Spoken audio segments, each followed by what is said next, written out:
we begin once again with a speech given by Donald Trump. He, of course, also tweeted in favor of or expressing concerns for the Hindu minorities in Bangladesh. So let's once again hear that speech. I am a big fan of Hindu and I am a big fan of India. Let me start by stating right up front that if I'm elected president, the Indian and Hindu community will have a true friend in the White House that I can guarantee you that I can tell you. Generations of Indian and Hindu Americans have strengthened our country and strengthened it like few people could ever even believe. Your values of hard work, education, and enterprise have truly enriched our nation. But as we all know, we can't have prosperity without security. And that is why we appreciate the great friend India has been to the United States in the fight against radical Islamic terrorism. And now we will listen to another speech by J.D. Vance, a very short one, about 30 seconds, which he had made in April 2024. And there are observers in the United States who say that since then, he has mellowed his approach towards US foreign policy. And they are also doubting whether what he said then, criticizing the Democratic government's foreign policy, is at all executable in a country like United States. Let's hear him out. We have built a foreign policy of hectoring and moralizing and lecturing countries that don't want anything to do with it. The Chinese have a foreign policy of building roads and bridges and feeding poor people, and I think that we should pursue a foreign policy, a diplomacy of respect, and a foreign policy that is not rooted in moralizing. It's rooted in the national interest of this country. Because Ambassador Sullivan is at the lead of moralizing instead of pursuing America's national interest. So there we are with two speeches, or kind of two promises, that the people who are respectively the president and vice president-elect of the United States made throughout the last year. So before I pose the questions, let me introduce you to the panelists today.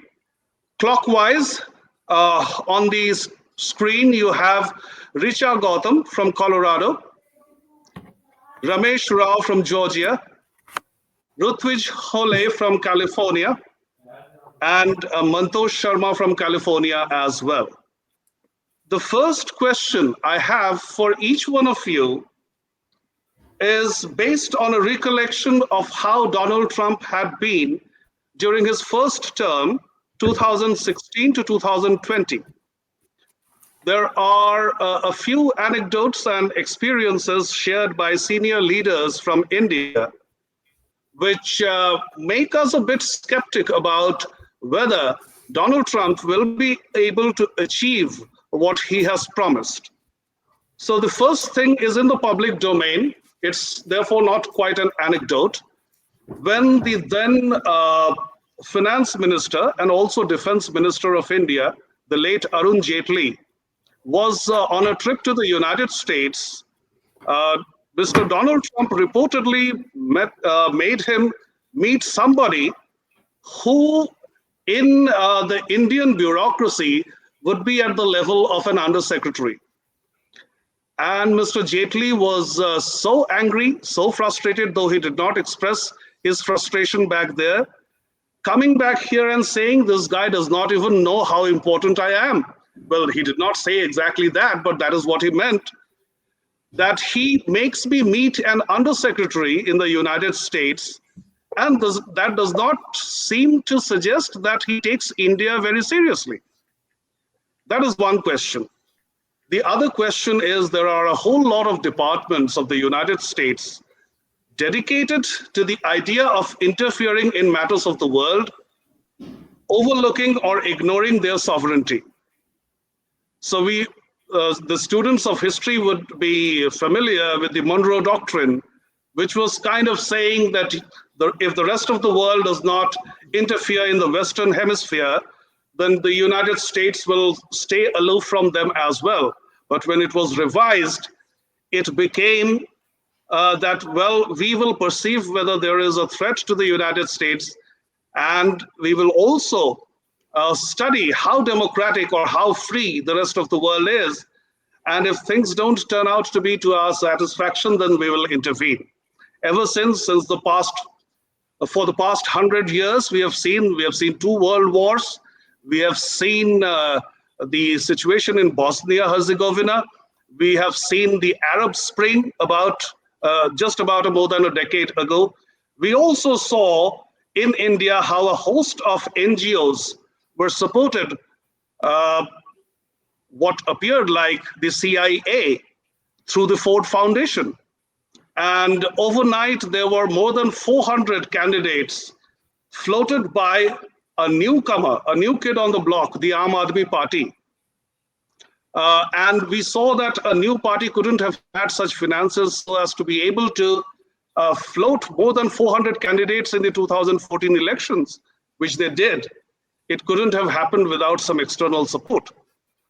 So now, what happens to the Pentagon? What happens to the CIA? Are they going to stop meddling in the affairs of other countries? Because you know what happens when you, sorry for this long introduction, when you try to do this with China, you get a Tiananmen Square, which you got in 1989. If you try it with Russia, you have a Vladimir Putin there. But you did mess with Brazil. You did mess with South Africa. And I'm talking about BRICS, BRICS, Brazil, Russia, India, China, South Africa. So in the two countries, one oligarchy and one communist state, you couldn't do anything. But in democracies, you do interfere. Are you going to stop that under the Republican dispensation? First of all, Richa, your thoughts. So you are so right. Trump actually, in his earlier tenure, he did run a non-traditional, sort of unconventional government, and he would be what we would call an anti-establishment candidate, or a president. So he was equally sort of disliked by maybe the media, the Democrats, even the Republicans were sort of unhappy. You saw how often he had to change his chief of staff, almost one every year. So we did see that his non-traditional form of government was and not very well liked by the establishment, the bureaucracy, the his cohorts and his teams of a deep Republican team that he had. So I do see that Trump, of course, America is the leader of the world even now, and I think we do need its stewardship.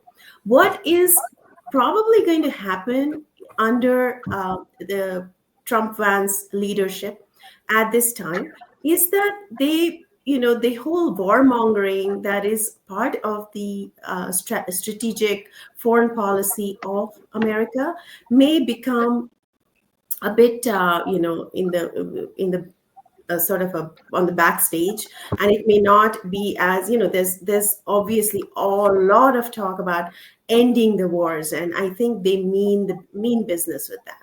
So that policy, slowly but surely, I think it will change. It will change. And Trump, if you see what he did in the last time in the Middle East with Israel and Palestine, he tried to broker peace, and he tried to create the idea of creating, sort of a cooperative regionalism where they invest, America invests money, construct some, build townships there, build, a proper businesses in Gaza and things like that. So what I see is America is needed as a leader of the world, and hopefully with his new team.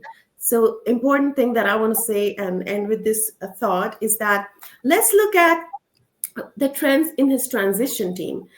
For the Democrats who are having a meltdown because of the widely polarized America that we're seeing today, Right. what is So what you that's really Richard. That's see? about the domestic circuit. We'll deal with that. The Okay. meltdown or whatever woke No, ideology I want to talk about his allegedly. transition team quickly. Right. So if you see Right. his transition team, Elon Musk, RFK Jr., Tulsi Gabbard, and his other billionaire cohorts, they're sort of what Elon Musk calls half Democrat, half Republican. Right. Each one of them has been in the Democratic Party before. So what you're seeing is a very centrist sort of government that he's planning to lead, and I think we will see the footprints of that. What he called the heal the world, heal the nation process, Right. I believe, will happen because now he has a strong team. Right. So, Professor Rao, there are two things I take from what Richa has presented as her initial thoughts. One is, let's take the example of the Vietnam War, the 30-year-long Vietnam War. And, kind of, the Americans were kind of so obsessed and also so pained, so troubled by that long war that Hollywood made a lot of films about it.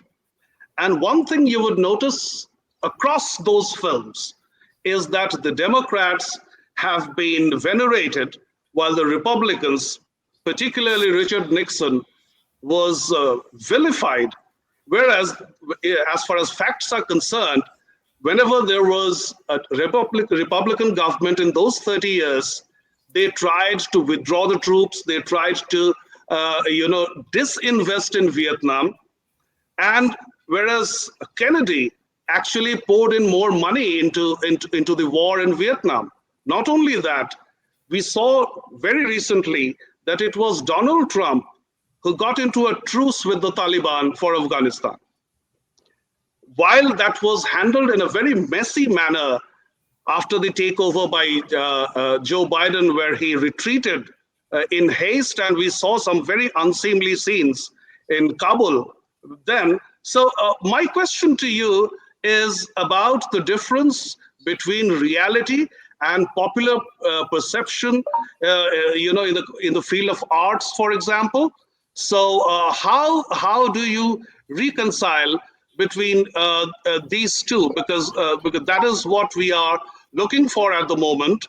That this difference between between reality and projection. Yes, Professor Ramesh Rao.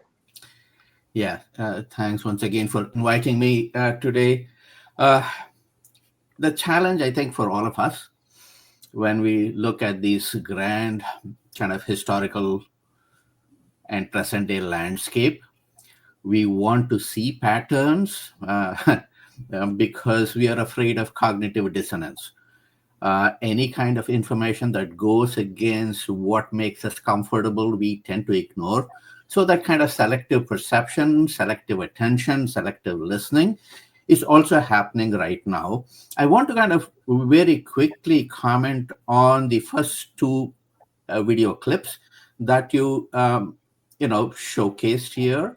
And I think it is in the nature of the American state. And if you were to listen even to Vivek Ramaswamy, this claim that we are the greatest nation in the world, in many ways, I suppose we can still say we are the greatest, or we are the most powerful nation in the world in terms Yes, of of course. military power, in terms of our economic power.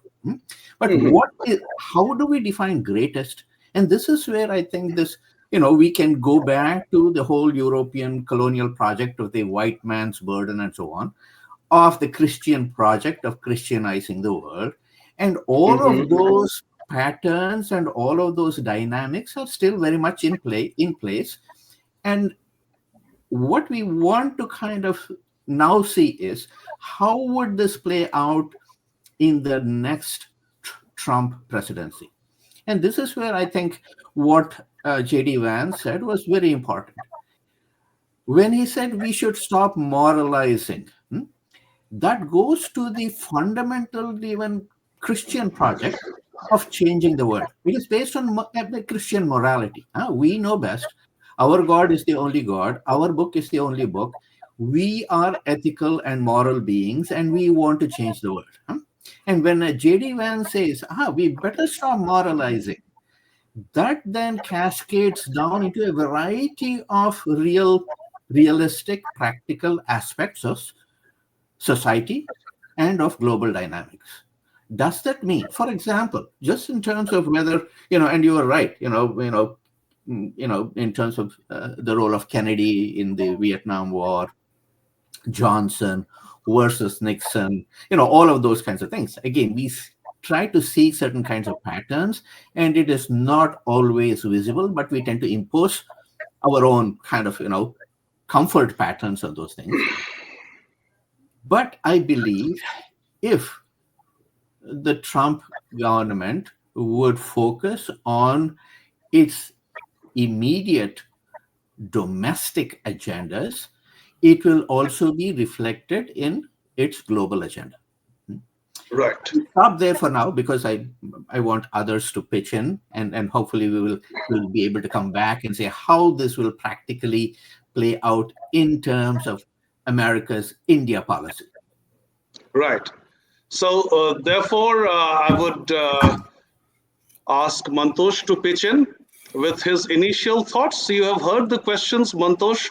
How do you react to them? And also the feasibility of this idea of dismantling so many departments of the United States that are meant particularly to meddle in the affairs of other countries. Is that feasible, let alone possible? I will start with two premises with which you started the question first. You started that the meddling in other affairs, international affairs, will it continue with the Trump affairs? That was your initial question posed in the front. Right. And secondly, how India should react with the new regime. And then third is how you, that was not the question, but the main way the discussion is going, how in current change regime, Trump will still satisfy the internal promises to an internal audience and keep external things. So this is the three way I look at the things. So coming on the first only, if you understand the theme and how he get elected, understand the theme of the whole election was make America great again, right? Yeah. Make America great again is not only internal America, but also external supremacy. And that answer your first question.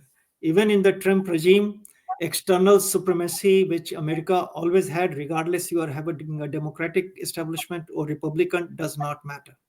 And that India has to still manage it.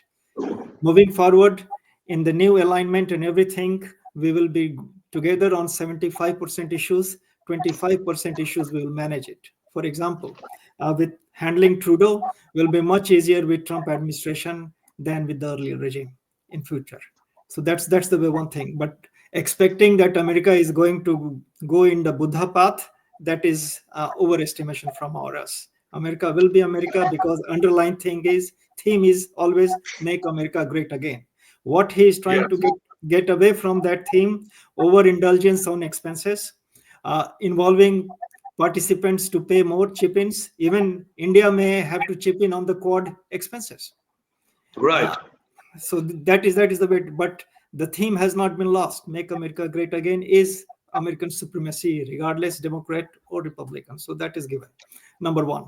Number two issue, coming back on the handling internal politics through which he got this power. Actually, if you all understand, this victory for him was bigger than 2016.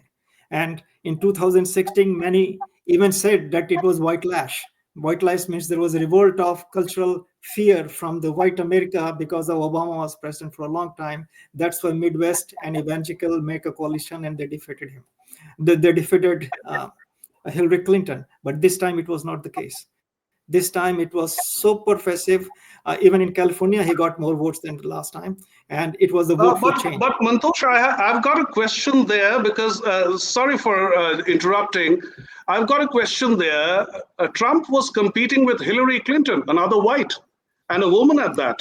So wasn't that wouldn't diminish the impact of Barack Obama on the white mentality? You can understand a little different way. Cultural fear is in America is not the east or west coast where educated mass is. Cultural fear is the Mhm. Midwest, and that's why in 2016 they had two groups very much which voted him. One was uneducated white suburban American. Their population at that time was much higher, particularly in the Rust Belt. But there is also a clue. Those people are not to the right traditionally because they were the union members and they were the part Mhm. of the democratic establishment for so decades. But their jobs were lost. It gone to China.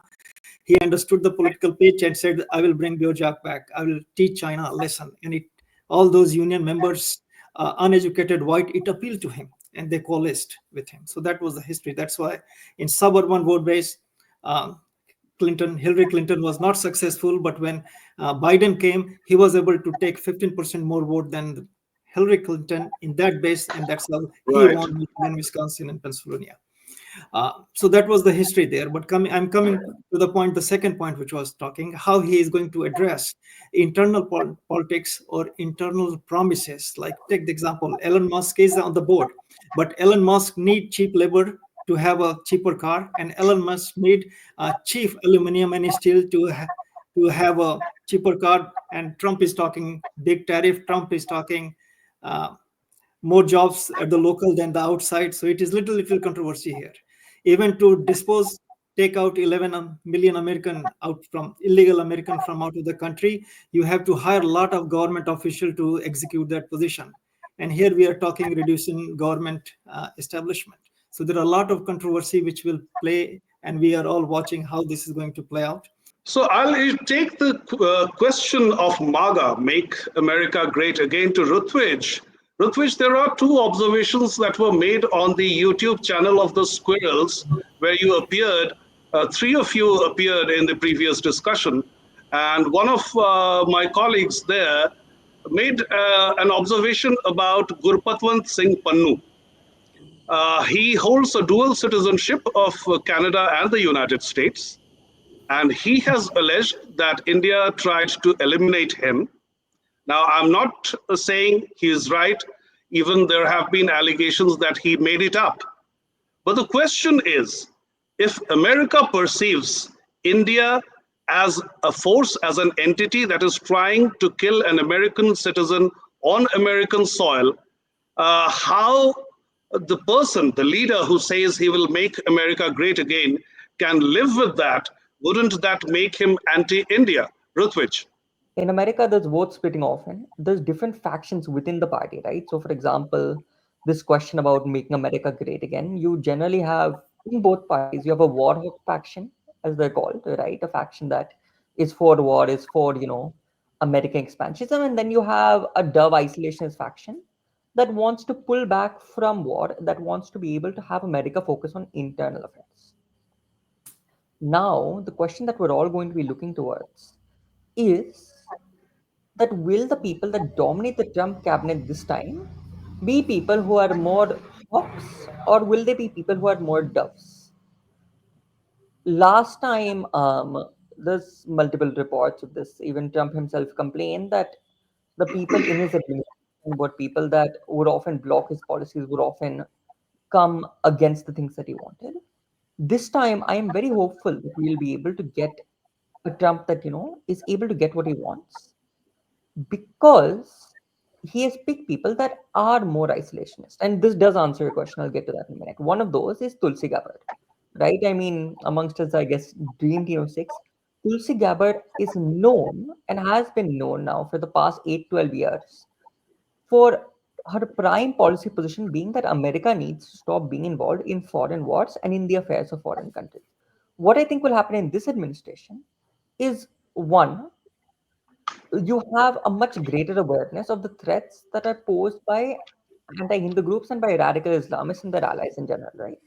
For one, this whole Israel-Palestine conflict has brought a greater awareness to radical Islamists and their allies, including Khalistanis. And two, Tulsi Gabbard and Vivek Ramaswamy are both people with very deep ties to Hindu American community that understand what exactly goes on and that understand the threats that Khalistanis, that Islamic radicals, pose to not only Hindus but to the whole world. And so, if such an incident would happen again, whether with Pannu or with someone else, what I expect is one, Trump will obviously ask his advisors, and given who his advisors will likely be, people like Vivek Ramaswamy, people like Tulsi Gabbard, we know he will take a much more measured response. He will take a much more well thought out response compared to someone like Justin Trudeau, who is Right. advised who are anti-India, right? Trump's advisors are by and large this time going to be pro-Bharat, right? I mean, for that matter, Right. Nancy is from Bharat, and she doesn't seem to be outright anti-India, right? And Right. so, because he's going to have such advisors, can I guarantee that he'll, support a killing like that? No, but what I can hope for, and what I think I can strongly say will happen, is one, such an issue won't arise because the Trump administration will do everything in their power to cooperate with Bharat to deal with domestic threats, both India Hmm. and the US. And And at Trump this, does not get along with Trudeau. That's another factor. exactly, Yes. exactly. Trump doesn't get along with Trudeau, so that will, honestly, knowing Trump, he may as well just cooperate with Bharat just to piss Trudeau off. Yeah. Yeah. And Yeah. the thing is that if such an attack happens, right, if Bharat acts on its own for some reason, not saying that they have done so, or not saying that they will do so, not saying that they are doing so, I think Trump's response will be much more measured and will be much more diplomatic compared to Trudeau, who has, quite frankly, embarrassed both himself and his country on the international stage. Yeah. So let me bring then a question that is closer home, closer to India, that is Muhammad Yunus in Bangladesh. It has been widely reported that he was propped up by the by the democratic dispensation. And if you look at the Twitter bio of Yunus, you would see his concerns are typically woke concerns. It's like whitewashing what he really stands for. So he is talking about environmentalism. He's talking about rights of marginalized groups, etc. So that is typically how a leftist or a left-leaning politician who is a favorite of any democratic dispensation speaks. That's the language they speak. So, what's going to be, the fate of Muhammad Yunus? Is it going to be as bad as that of Zelensky of Ukraine? I take that question first to Richa.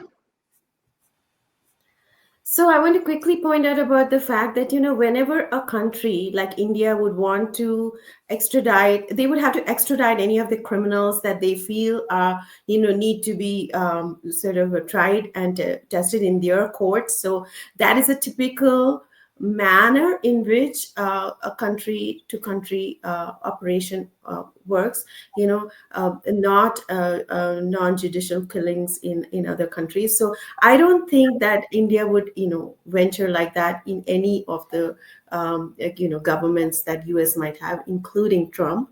And I think let's go to Bangladesh for that matter. Bangladesh has tried to extradite many of the criminals who were involved in the 1971 atrocities and the killing of their Mujibur Rahman. But neither USA nor Canada have ever cooperated on that, because there are people here, who have been living here in exile. So so far that has been the stance. And as far as the Muhammad Yunus government is concerned, I think that would be India's very important topic if there is a sort of a discussion between the two, diplomatic discussions between the two countries, USA and India. But there is, I think that it would take time for such because India faces a threat with the kind of radicalism that is coming up in Bangladesh at this time. It is open border almost, and so I think it is a very big security issue for India. And if India and US are quad partners, they are trade partners, I think Trump should be a lot more cooperative than the previous regime. but only time will tell Right. how much. Yeah. We also have the Hindu question, and we began with this video of Donald Trump expressing concerns. In the video, he of course talked about how Hindus have positively contributed to the a very constructive manner they have put in building America, which he appreciates. And then he had this tweet where he expressed concern about Bangladeshi Hindus. But now juxtapose that with the Make America Great Again credo. Now, let's say he's a US politician who has been accused of being a Nazi. I know that the leftist ecosystem uses these damning words very conveniently to shield themselves and condemn their opponents. But then, take for example our swastika. A person who is accused of being a Nazi, wouldn't he be double wary of, appreciating the nuance that the swastika is not hack and cruise, it's not the crooked cross. So, how about typical tricky points like that? How is he going to handle that, Professor Rao? Yeah, I think it all depends on who he puts in place in which department. So depending on who is going to be the Secretary of State this time around, and who his or her lieutenants, or as we hear in the USA, lieutenants, are going to be, who are going to be the kind of advisors in the White House to Trump on these matters, all of those things will play a part. And in terms of how this is going to affect, and very quickly, in terms of both the Panoon case and the Bangladesh issue, very quickly, I believe the new Trump administration is going to take a very serious and close look at terrorism, not only in terms of international terrorism, but in terms of domestic terrorists.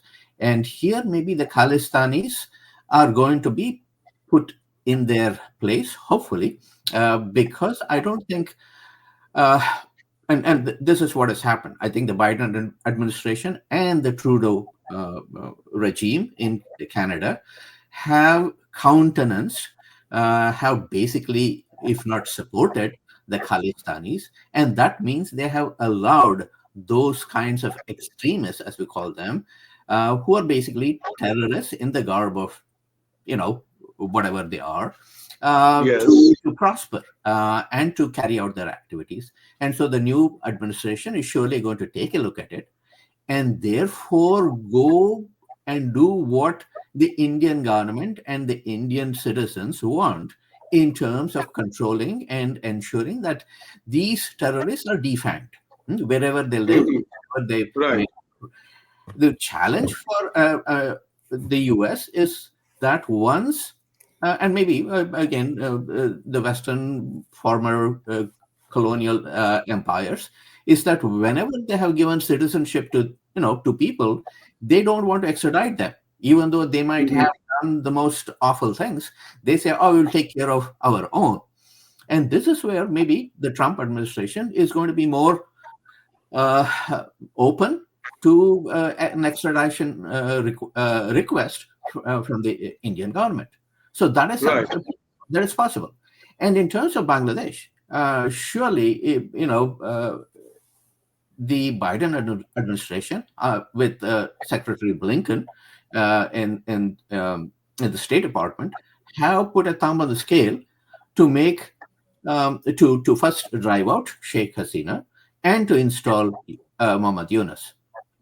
When a President Obama can take out a full-page advertisement in the Washington Post, along with Nobel laureates and activists, in support of a man who basically replaced a woman who was driven out by a coup, and shows the American hand Despite all of the claims that America makes, where is a smoking gun? There will never be a smoking gun in terms of how these,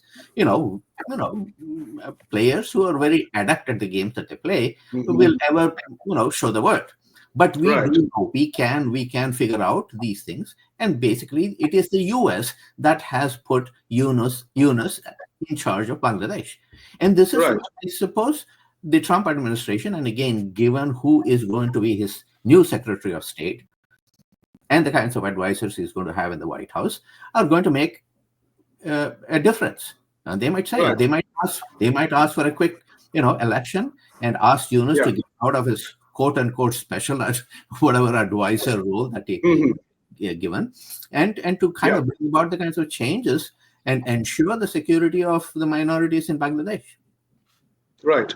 Mantosh, the issue of Donald Trump trying to understand the world through the lenses of his secretaries brings me to another observation. Hillary Clinton, as the secretary, used to hyphenate India and Pakistan. Whereas one of the secretaries, the Secretary of State for a while, Mike Pompeo, under Donald Trump in his previous term, was somebody who spoke very positively about India. And yet, over the past year, we heard that Pompeo was one of the secretaries that Trump did not quite like.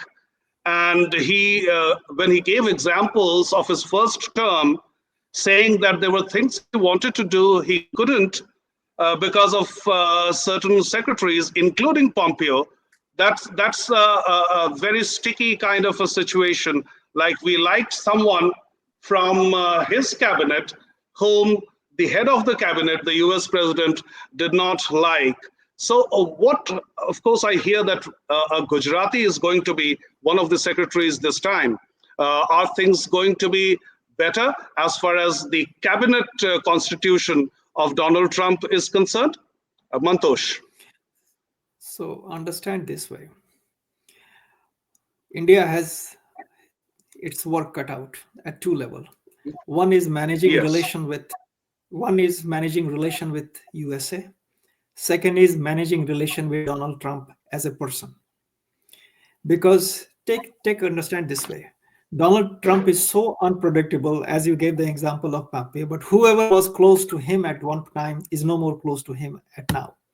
Even in the campaign duration, his strategists were struggling to streamline a campaign where he can go and talk this. But many often what I heard, he has taken all those plans out and he went out himself. So there is one unpredictable Donald Trump. He need to be managed separately. And one is the theme of America-Indian relationship, which is more bureaucratic, where these people come and can enter and do some changes, positive or negative, doesn't matter. So that's why I said there is two levels of work cut out for Indian foreign ministry, Indian bureaucracy. Coming back to Bangladesh scenario, that it will be useful with the Trump or not, it will go more on the theme, American theme side. So think of it. What is America's interest to settle down Bangladesh? Unless and if India shows a positivity on the business front, unless and if India shows positivity on the tariff, unless and if India shows positivity of more weapon purchase, then American interest will be supreme. And then whole operators will be helpful for India, either settling Bangladesh issue or Pakistan border, or even streamline China at certain point. So if India aligns with American interest, bureaucratic apparatus will work and manage in the positive way. Regarding Trump, managing Trump, one thing was very sure, particularly in Pennsylvania, Hindu vote mattered. There are 2 lakh population in Indian population in Pennsylvania, and people voted for Trump for the change. So here he has got a personal connection there that Indian people helped him. So that will help in his ethos that Hindus are voting me in his mind. And if these things can continue, that will help to settle him. But Indian government, they will go in the path of the American interest. That is not going to change. And third point, I just wanted to very briefly regarding, we are talking about the Pannu. One thing we need to understand here in India, in US judiciary is very independent. They can even prosecute Trump separately, and people who were prosecuting Trump, they were a Republican establishment from Georgia or Arizona. So Yeah. that is the independence of judiciary. So Pannu This case is either despite is this just to trying to understand, is this despite the fact that the American president can appoint judges unlike the Indian prime minister who cannot? yeah, exactly. So judiciary is so independent. So regarding Pannu, people may think that it can slow down India. US as a government will not go behind under Trump, but judiciary will work independently, and that is one of the worry in Indian side, how to manage Mhm. Indian judiciary with the Pannu. Right, right.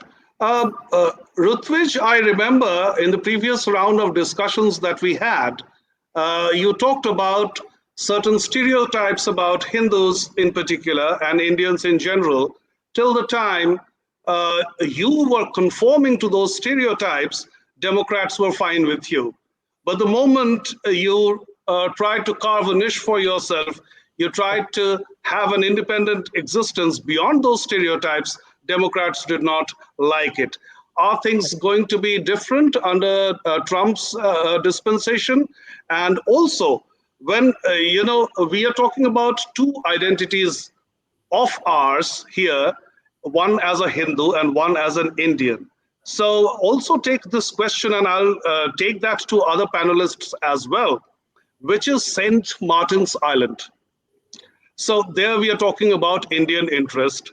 If St. Martin's Island is why America interfered in Bangladesh, if they are eyeing that island and it would otherwise go to China, and we know what China does to countries who kind of mortgage their assets to it for easy loans.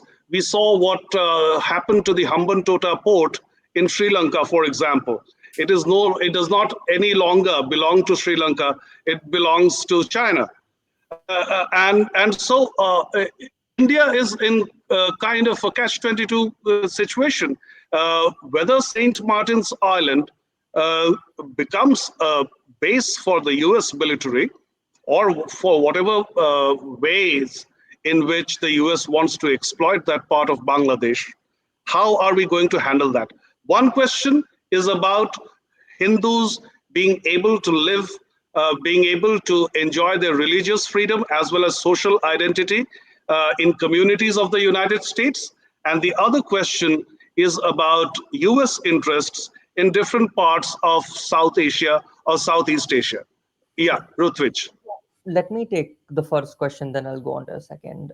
On stereotypes, I hope something will change, right? What I know is this, that Republicans don't think in terms of stereotypes. In fact, if you look at just about every single major piece of election analysis that is coming out right now, all of them mention the same thing, right? The Democrats lumped minorities into one coalition, made stereotypes, and that is part of why they lost.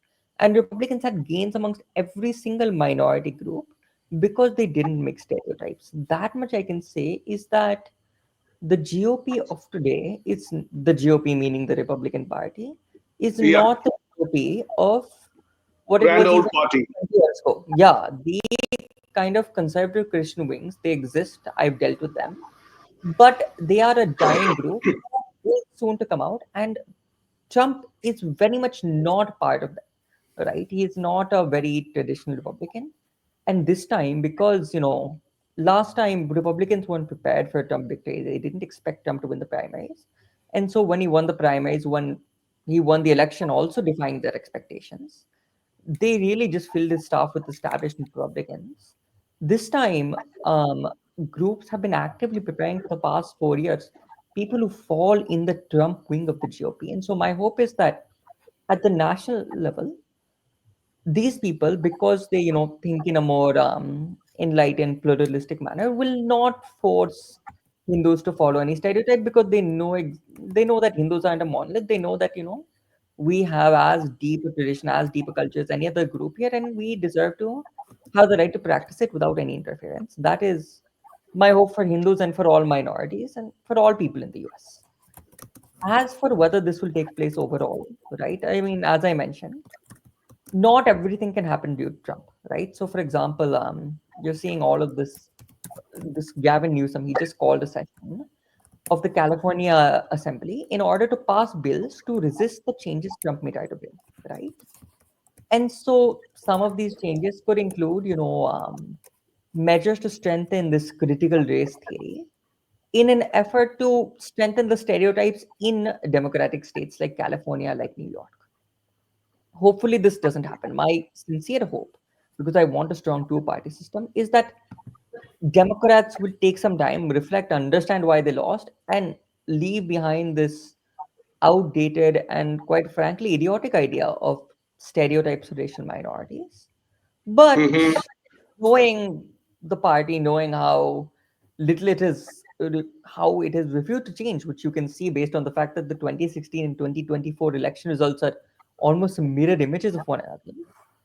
Given this, I am fully expecting that in states that are blue states, states like California, like New York, where unfortunately a lot of Hindus live, because those states locally are controlled by Democrats, the situation may not be all that much better. All Hindus can have comforting is that we have someone at the national level to fight for us. As Right. for the question about St. Martin's Island in Bangladesh, what we have to remember is that non-interventionism is a double-edged sword, right? The Trumpian, America First isolationist movement is one that will not come in and, try to bring Rahul Gandhi to power in Bharat per se. But at the same Hmm. time, I don't know whether they will try to, pressure Muhammad Yunus to step down. They'll view it as an internal Bangladesh issue and deal with that. Now, my hope is that they follow a certain compromise, right? And this is something that I push not because I'm an Indian. For that context, I was born and raised in America. I'm an American citizen, so I'm pushing this purely from the point of view of maintaining America's security in the world. That the best way to do so will not be to either send our military and try to conquer everything, nor will it be to withdraw completely, but will be to use our allies amongst the strongest, if not the strongest, which is Bharat, to maintain control in the local spheres, right? So instead of Okay. viewing St. Martin's Island either being an American property, which we have to, force, Sheikh Hasina to give to us, or stage a coup if it doesn't, which is the way that Biden and the other traditional war hawks viewed it, or view it as something that we have to leave to China and withdraw from the world, which is maybe how Woodrow Wilson and the isolationists of the 20th century may have viewed it. I hope that the Trumpian line, and this is very possible given Trump and Modi's strong relationship and the relationship of Trump with a lot of global leaders, is that we basically cede control of that sphere. We leave the responsibility of maintaining safety and security in at least the Indian subcontinent, if not the whole of Asia, to Bharat, which is the only democracy in that region and which is the only stable country in that region that is not performing egregious human rights violations and that is not trying to, dominate the world and wipe America off the map. Let it be in the hands of a Bangladesh that is a strong ally of Bharat and that follows, because it did, the entire nation of Bangladesh comes from Akhanda Bharat, follows the Bharatiya tradition of respecting rights for all. That would be my Right. wish. So, your answer to one of the two questions in the previous round brings me to the last but not the least issue of Trump's, handling of ethnic minorities.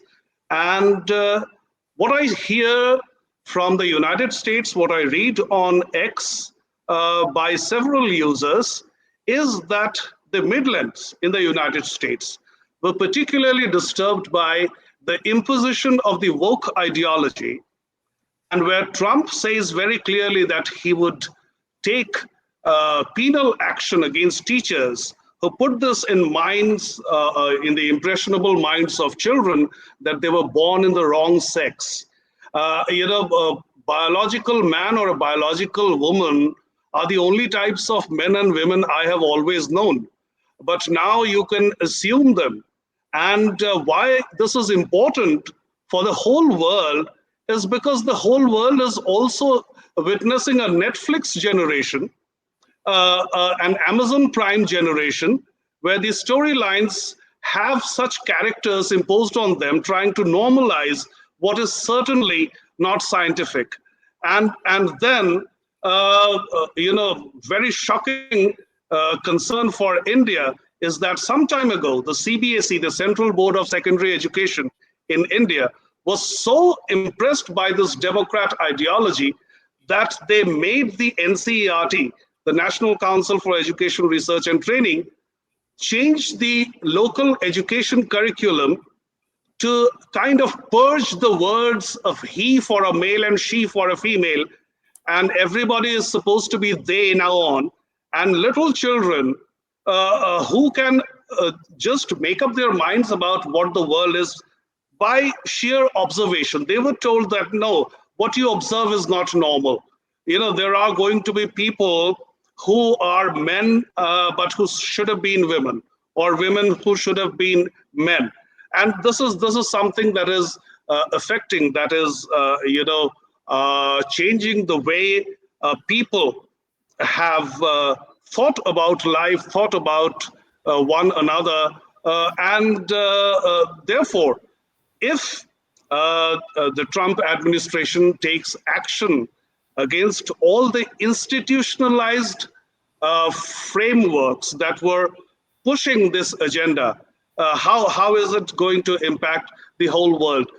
Be quick, because we are running out of time. We intend to wrap this up in an hour, and we are past 54 minutes already. Richa, first you. I think this is one of the most important questions that, the reason Trump has won a popular vote, he has won across the board, is because people have been so dissatisfied with the critical theory imposition in academia and in schools with kindergartners to, those little children. So Bernie Sanders actually recently came out talking about how Democrats have become a party of identity politics.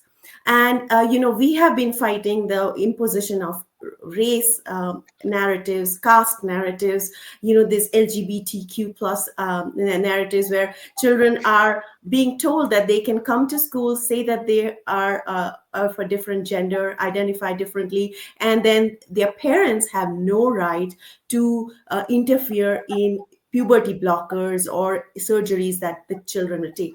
This has really deeply disturbed parents. A lot of people are homeschooling. My entire row here where I live is homeschooling their children. So what I'm trying to say here is that Trump will definitely, he has unmincingly spoken against it. And I'm sure that he will work towards it. You are right. It has been embedded deeply through critical theory curriculums into our, there's been horrible changes, I would say. And I think Trump will definitely work towards, revamping the complete educational programs that have been embedded in the past 3 regimes, Obama. That is certainly within his powers. He has the jurisdiction to do that. He has the powers. He has the authority. It is all at state level. It is, yeah. Most of the educational programs run at state level. I think Professor Ramesh Rao would be able to talk better about that. But yes, it is state level. And given the fact that Trump's government has a mandate across the country in many of the states, we are probably going to see a lot of upheaval in educational programs. Right. So, Professor Rao, the next question is to you. There is a medical condition called gender dysphoria, which is very, very rare, very, very extremely rare. And that was kind of, made to look like normal, like an occurrence above 50%, something like that. As you would see the characterizations in different, OTT platform films and television shows. And therefore, how much of an impact is that going to have on the culture of the world? Like the American culture changing because of political intervention, which it did in a way during the Democratic rule, and under the Republican rule, is that set to change? Is politics going to have such a role, such an influence that even culturally the world changes? Ramesh Rao. Well, I've been teaching here for almost 40 years now. We academics are maybe one of the most influential groups in terms of how a nation, a community's culture is impacted. We are the culture shapers, along with the entertainers. So Hollywood is also a culture shaper. And what has happened now, and what unfortunately, how even medical practitioners have been kind of been either seduced or been overwhelmed with these kinds of changes. What we have begun to notice is the high rates of mental health issues that even the Surgeon General of the US has acknowledged. And that is part of this whole cultural change, a cultural shift. And literally, we are now being made to look like, feel like a species in flux, if I might be able to coin that phrase, which means that we are neither male nor female. And and as a professor, I come across this much more. And I see that my colleagues who have been insisting that their students use the term they instead of he or she, this is a cultural imposition. It is an ungrammatical imposition. And every time I come across a paper, I say, no, it's a he or a she. You can't be they. All right. But then if someone insists that they be referred to as they, then I am in a very tricky place, because if I go against that, that student might complain to my chair, my dean, my university president, and no one wants those kinds of troubles.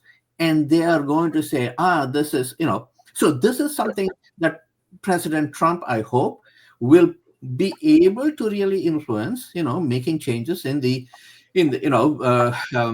education department.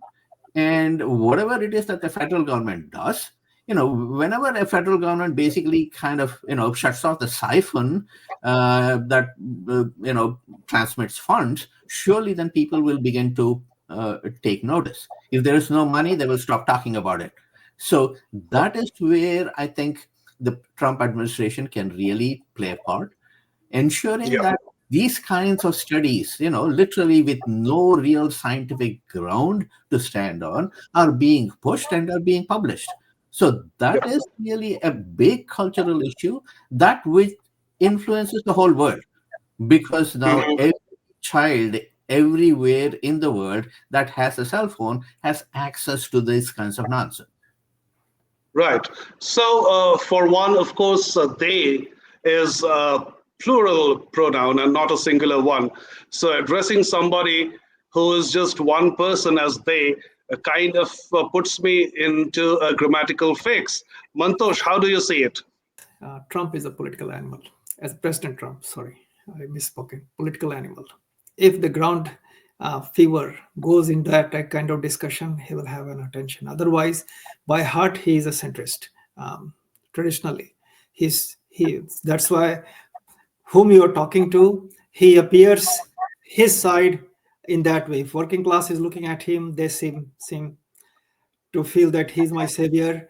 People who are on discussion on the gender bias, they think they are the way professors are, that he is going to do that. They feel that he is going to do the changes. He will understand the political mood down the road. He has a lot of different things which in his plate right now to solve. And in my personal opinion, I don't see a big political ground for him to go and stir the nest there. Ruthwij, but Trump has said that. He called it nonsense. The left-wing gender insanity being pushed on our children is an act of child abuse. On day one, I will revoke Joe Biden's cruel policies on so-called gender-affirming care. Ridiculous. A process that includes giving kids puberty blockers, mutating their physical appearance, and ultimately performing surgery on minor children. Can you believe this? I will sign a new executive order instructing every federal agency to cease all programs that promote the concept of sex and gender transition at any age. The Department of Justice will investigate Big Pharma and the big hospital networks to determine whether they have deliberately covered up horrific long-term side effects of sex transitions in order to get rich at the expense of vulnerable patients, in this case, very vulnerable. We will also investigate whether Big Pharma or others have illegally marketed hormones and puberty blockers which are in no way licensed or approved for this use. My Department of Education will inform states and school districts that if any teacher or school official suggests to a child that they could be trapped in the wrong body, they will be faced with severe consequences. I will ask Congress to pass a bill establishing that the only genders recognized by the United States government are male and female, and they are assigned at birth. The bill will also make clear that Title IX prohibits men from participating in women's sports. No serious country should be telling its children that they were born with the wrong gender, a concept that was never heard of in all of human history. Nobody's ever heard of this, what's happening today. And it was one of his campaign promises. Is he going to honor that? We've been on the front lines of the battle against, this wokeism and critical race theory since probably 2016, when in California we were able to change the textbooks to talk about Hinduism in a more positive manner. And so, in order to do that, we basically got changes done in textbooks. Little did we realize that the teachers themselves would continue teaching all of this, critical race theory in the schools, no matter what was put in textbooks, because they believed they were right. And they said that if the textbooks have changed, we're not going to use the textbooks anymore. And so what I think will happen, right, is that Vivek Ramaswamy let's say he's Secretary of Education. He comes in, abolishes the Department of Education, stops all this critical race theory funding, stops everything. But then the teachers, the professors, if they're so inclined, they may say we're going to continue to teach it because we're right and you're wrong, and this vision of society has to persist, right? I mean, this is for them an ideological battle. They're not just going to give up because President Trump said so, right? What needs to happen, right, is that this silent rebellion that's been taking place. I'll tell you, people come up to me all the time for I speak up against wokeism and I get a lot of slack from it. They try to cancel me, as you know. People will come up to me privately and they'll say, listen, Ritvik, don't stop fighting. I support what you're doing. I ask them, I tell them, you speak up with me. They say, no, I can't. I'll lose my job. No, I can't. My teachers will fail me, whatever. Right? This really is a group effort. Just like Modi alone cannot fix Bharat, Trump alone cannot fix the US.